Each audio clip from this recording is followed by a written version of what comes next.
Saya berikan kesempatan untuk Bung Effendi Ghazali, tapi singkat saja kalau bisa hanya kedua calon kalau bisa. Tapi kalau tiga-tiganya ya udahlah. Tapi kalau bisa kedua calon untuk penajaman karena kita interaktif. Silakan. Ya. Saya mau agak cepat saja Pak Sus.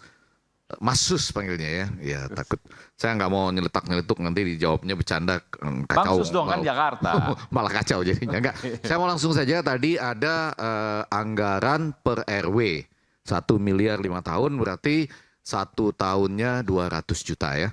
Saya rasa ini nggak genuine di sini ya karena mulainya barangkali di Kabupaten Malinau dibawa ke pilkada sekarang ini di Kalimantan Utara ada pasangan Yes yang 100 juta per RT. Nah jadi ini agak menarik nih. APBD kita tertinggi loh. 81,7 triliun. Se-Indonesia? Iya, Kaltara itu termasuk 4 provinsi mungkin yang APBD-nya paling kecil ya. Sekitar 2,5 sampai 21,1 sampai 2,5 triliun. Tapi mereka berani 100 juta per RT. Ya ini kalau per RW 200 juta berarti dibagi kalau saya Jakarta Timur itu satu RT ada RT-nya 13 tinggal 15,38 juta. Ya kan? Pertanyaan saya yang pertama, kenapa di RW bukan di RT? Lalu bagaimana kalau angkanya kecil begitu 15,38 juta misalnya per RT? Apa sih yang bisa didorong dengan semangat yang seperti setahun tuh ya 15,38 juta? Iya setahun loh. Bisa apa gitu kan pertanyaan? Kalau dibagi 12 per RT tinggal 1, sekian per RT. Ayo yakinkan kami. Oke, baik Pak Ghazali ya. Jadi Pak Effendi, jadi memang ini salah satu dari upaya pasangan Ridho ini untuk mendesentralisasi kebijakan kepada tingkat RW. Jadi dengan 200 juta ini tentu bukan nanti program-program dalam konteks yang musrenbang ya. Ini di luar yang musrenbang. Di luar yang perencanaan panjang. Kalau yang musrenbang itu langsung dia ada usulan-usulan besar apa itu di luar itu. Ini yang lebih pada apa kondisi saat ini yang kira-kira perlu diselesaikan dalam waktu singkat dalam setahun ini. Tapi saya setuju tadi, kalau dibagi 12 RT tadi, 1 jutaan per RT. Yang pertama kenapa di RW? Kenapa bukan di RT? Makanya basisnya, padahal lagu dangdut yang terkenal RT, bukan RW. Cari alamat ya. RT kan, kita lebih mengenal apa yang dibutuhkan, yang kecil-kecil, yang di luar musrembang itu di RT. Dan 1 juta tadi angkanya kalau Iya kalau sudah dibagi 15,38 bagi 12 tinggal 1, apa artinya? Ya karena justru lingkungan RW inilah gabungan dari beberapa RT sehingga di sini biasanya satu permasalahan yang sangat spesifik di situ. Nah makanya apa? Nanti dalam mengambil keputusan kira-kira prioritas program apa dengan 200 juta ini, kalau belum bisa menentukan akan ada pendampingan yang namanya saya agak tajam lagi. Kenapa tidak di RT yang lebih spesifik? Ya, karena tadi RT RW inilah satu lingkungan yang lebih luas skupnya. Karena persoalan misalnya contoh, daerah situ suka banjir misalnya. Kalau tingkat RT aja kan tidak mungkin. Artinya ini diselesaikannya dalam tingkat RW. Misalnya persoalan utama misalnya got, mampet. Kan tidak hanya di RT itu, pasti ada kaitannya dengan lingkungan dalam skala yang lebih luas. Nah disitulah maka dimusyawarahkan bersama, oke kalau saat ini misalnya persoalan bagaimana supaya aliran air ini tidak mampet ya yang suka bikin bau tambah penyakit. Nah penyelesaiannya seperti itu nanti dipertajam aja ya Mas Suno, tapi itu menarik perbandingan dengan provinsi lain yang APBD-nya kecil. Ke yang ketiga boleh ya, pendek aja. Silakan. Ini saya sebetulnya nggak mau nanya program apapun, ini yang datang bukan cagupnya ya kan.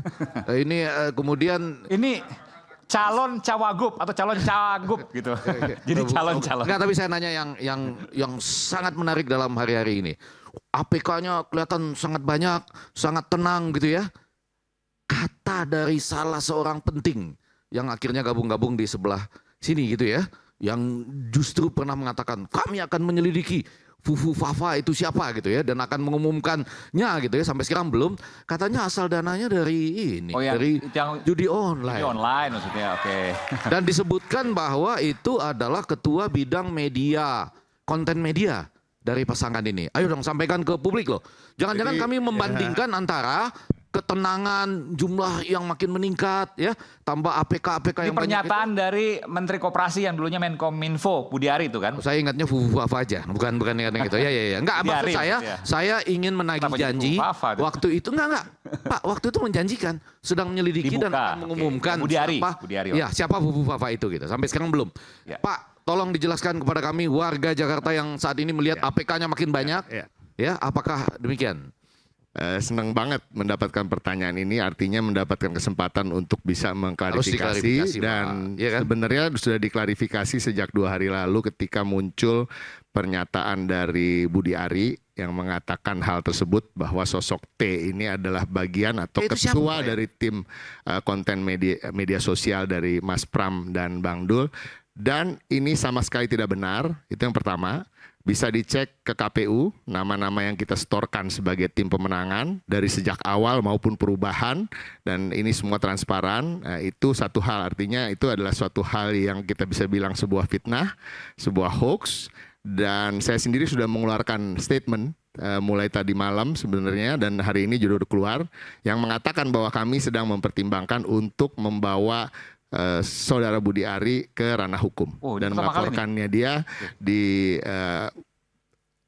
terkait dengan hukum perdata dan juga pidana. Yang kedua, tim hukum kami juga udah mengeluarkan rilis dan itu sudah ada, tinggal di Google aja. Ya, apa yang akan kami lakukan. Kami sudah memberikan somasi terbuka bagi Budi Ari untuk dalam waktu tertentu 3 hari ke depan meminta maaf secara publik, dan bila itu tidak dilakukan, kami akan melaporkan ke pihak yang berwajib. Oke, ini bentar. Jadi ini belum pernah diungkapkan sebelumnya nih, karena saya belum pernah mendengar ada. Enggak, hari ini udah full media online bawa ke jalur hukumnya. Jadi pertama somasi bahwa menyatakan apa yang disampaikan oleh Budi Ari adalah hoax. Hoax adalah salah dan dia Totally harus minta maaf secara publik. Harus minta maaf. Betul. Dan kalau kemudian somasi itu tidak diabaikan, maka akan dilakukan gugatan secara hukum. Secara hukum, baik itu perdata maupun pidana. Nggak perlu saya bacain ya pasal-pasal yang kira-kira dilanggar. Nggak perlu.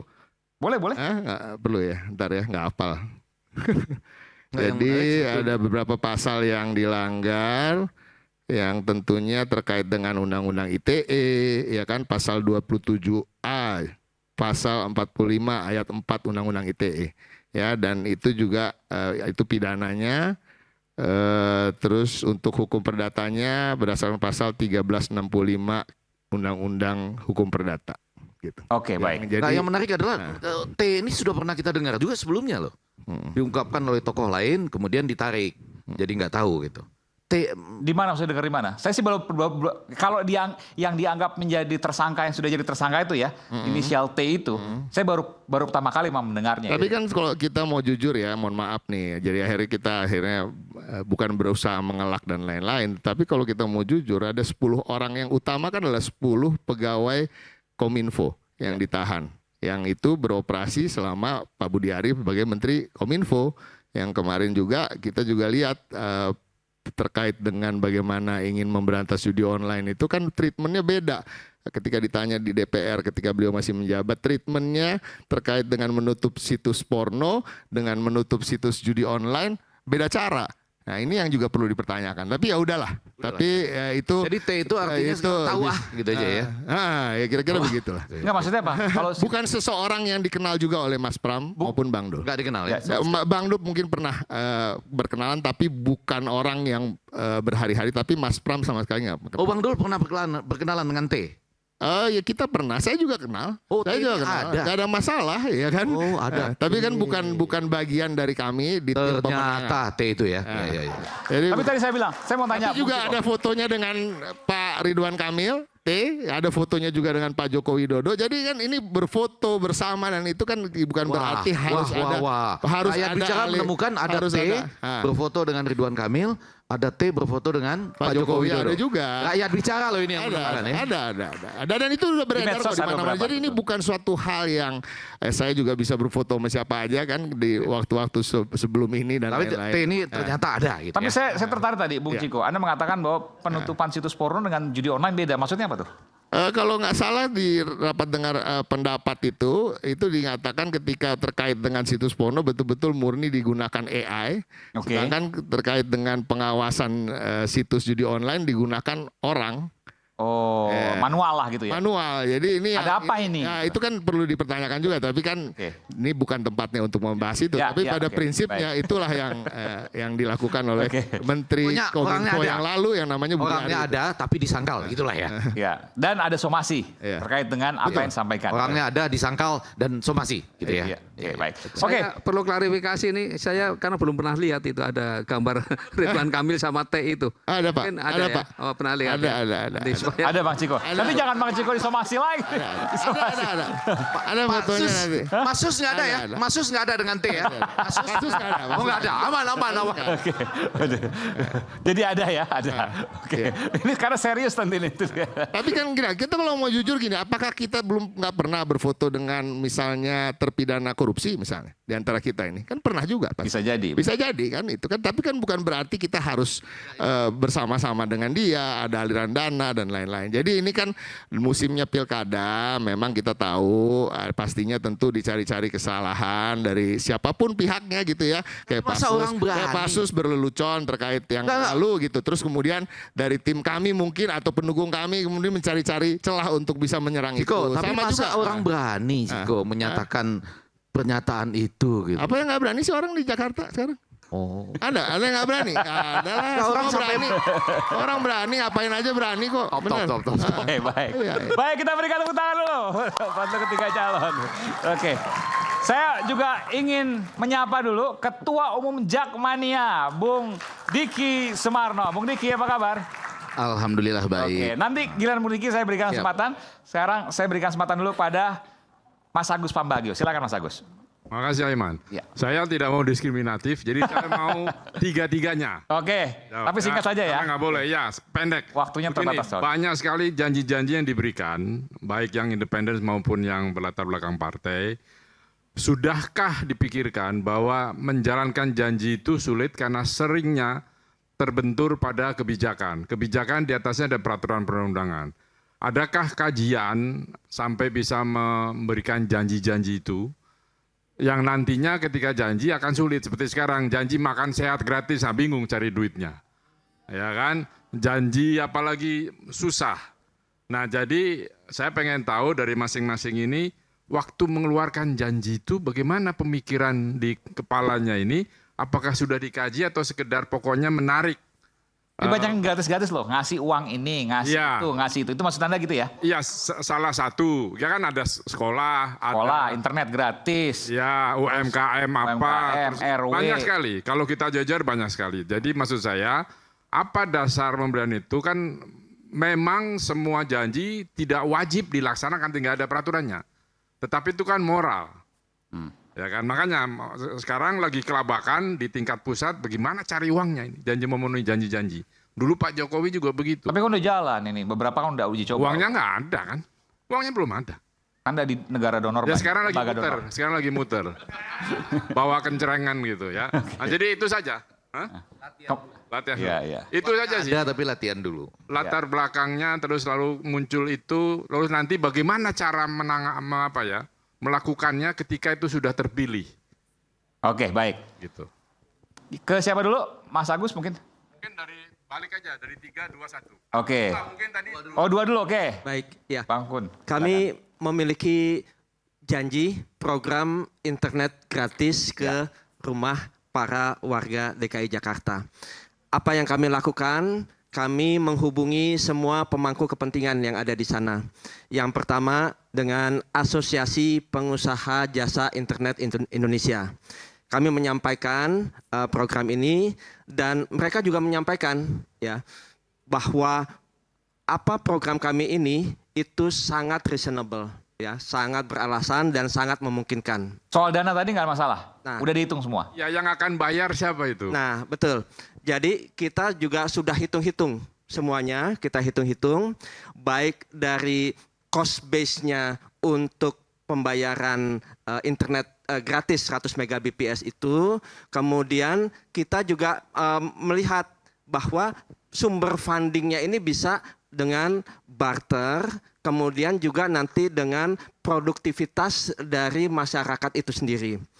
Dan kalau kita lihat totalnya, ya itu sangat tidak signifikan. Produktivitas maksudnya gimana? Misalnya dia jualan, dia dapat untung, dia bayar. Dukung, ya, ini kan bisa menjadi PAD bagi Oh, Pemda DKI. oke. Ya, kita sudah lakukan hitung-hitungan Ya. dengan APBD yang sangat tidak signifikan, ya itu APBD tersebut bahkan bisa kembali lagi. Berapa internet gratis total budgetnya, total anggarannya? Jadi kita sudah hitung-hitung, ya dikurang nanti dengan biaya untuk sewa di gorong-gorong, fasilitas umum yang kita berikan kepada para operator untuk memasukkan kabel, itu kita hitung tuh 1,3 T per tahun. Per tahun, 1,3 T per tahun.